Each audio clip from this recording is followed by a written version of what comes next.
4 years ago, Noor Mukadam, a 27-year-old daughter of a former ambassador, was found murdered at the Islamabad residence of Zahir Jaffer, a man belonging to an influential wealthy family. Noor was brutally murdered on July 20th, 2021, and after 4 years of relentless legal fight by her family, she was posthumously granted justice on May 20th, 2025, after a 3-member bench of the Supreme Court upheld the death sentence of her murderer, Zahir Jaffer. Well, it's a very painful and difficult journey. Losing a child, and especially a child which has grown with you, and now it was time that her happy days were coming, and if we were looking forward that she would get married and happily live. So, but then naturally this thing which came to us was a huge shock beyond words, beyond measures, and initially we were absolutely in a broken down stage. But it was my brothers, sisters, and my family, my friends. The media played a very, very important, vital role. They all came together. All my colleagues from the Foreign Office, they came together. My other friends, so that gave me a lot of strength. So it was a very, very difficult, painful journey.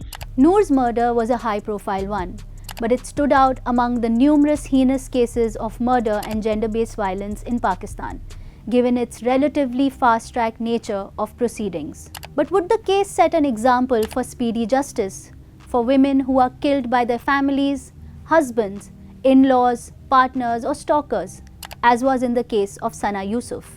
Sana was a Islamabad-based content creator who only at the age of 17 was murdered by her stalker after she refused to reciprocate his advances. In its findings, the National Police Bureau mentioned the killing of at least 405 women following honor crimes, while 1641 murders were also committed in the aftermath of domestic violence, and over 3,385 cases of physical assault within households were also recorded. Meanwhile, the Law and Justice Commission of Pakistan, which functions under the Supreme Court, in its 2023 report stated that the total number of gender-based violence-related applications decided stood at 30,631, while 39,655 remain pending, as a total of 480 courts are assigned to settle GBV cases. All courts, including the lower courts, High Court and the Supreme Court, have all upheld the death sentence for Jaffer for killing Noor. And now, after 4 years of seeking and being granted justice,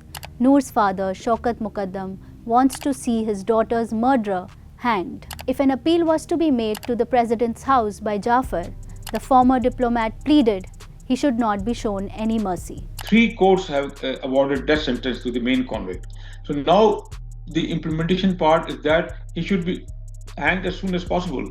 So, and although constitutionally the convict has a right to appeal to the president, but in such case the president should also think, and I hope and I request and plead to the president that please do not consider pardon in any way, because 3 courts have awarded him death sentence and he should be hanged as soon as possible. It is, however, interesting to note whether Noor's case really set a precedent for speedy justice for the women who are brutally murdered and subjected to barbaric violence.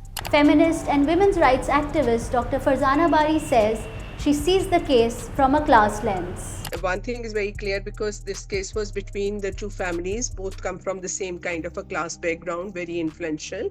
And so in a way, because they're same, kind of class background, I feel the reason that they continue to pursue for 4 years, which is not a joke, no ordinary family can pursue the case for such a long time. And so anyway, there is a decision came in favor of finally, the culprit is being given sentence.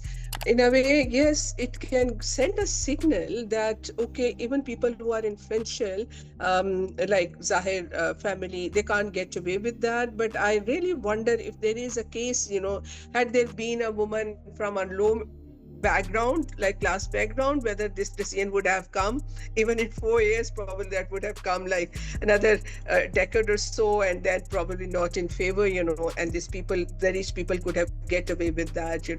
So for me, I definitely put a very strong class lens on this whole issue, and that also tells you that despite all that, this two family comes from such influential background, yet the case took 4 years, to basically, reach to this judgment. While lawyer Nida Ali says there is immense need for Pakistan's legal structure to be more gender responsive and gender sensitized. ये जो नूर मुकद्दम वाला case है, इसकी death penalty supreme court में uphold हुई है और इसका ये है कि जी अगर आप इसको देखें कि ये किस तरह चेंज हुआ है, जो ट्रेजेक्ट्री है सारी ये जुडिशल डिस्पेंसेशन की 2000 में के अराउंड दैट टाइम मुशर्रफ के टाइम में हुआ था मुख्तारा माई का गैंग रेप का केस, तो उसमें जो अपहोल्ड नहीं हुई थी उसमें छोड़ दिया गया था। फिर आपको याद है कि ये कंदील बलोच के भाई को इतनी पर्सुएसिव एविडेंस ही उसने तो बल्कि अपने खुद एडमिट किया था कि मैंने मारा है, लेकिन उसको टेक्निकल ग्राउंड्स पे छोड़ दिया गया था।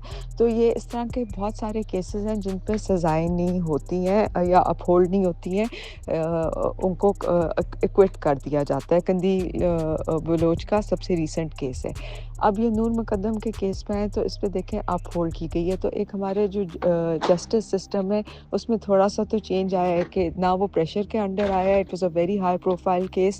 अब सबको पता है कि एक मीडिया आउटरीच था, एक पब्लिक आउटरीच था, बहुत हीनियस क्राइम था जो उस लड़की के साथ किया गया। बहुत लोगों की नज़र थी उस पर और जो नूर के फैमिली थी उसने उसको पूरा परसू किया। एक सोशल मीडिया कैंपेन बनाया जिस पे उन्होंने बिल्कुल इसको मामले को वो नहीं होने दिया sideline.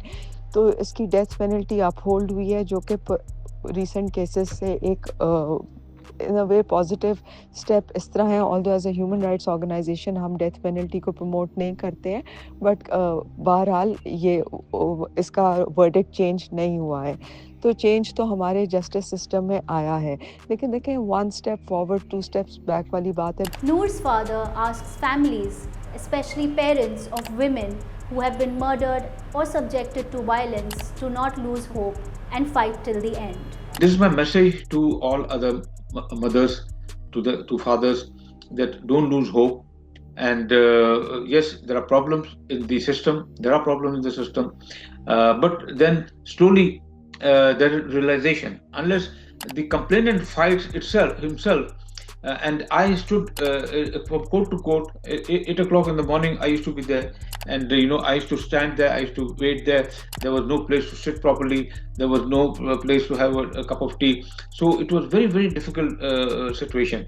But I knew that I have to stand by, and because otherwise, if I don't stand, then others will say the complainant himself is not interested, so how the others will get interested in the thing, you see.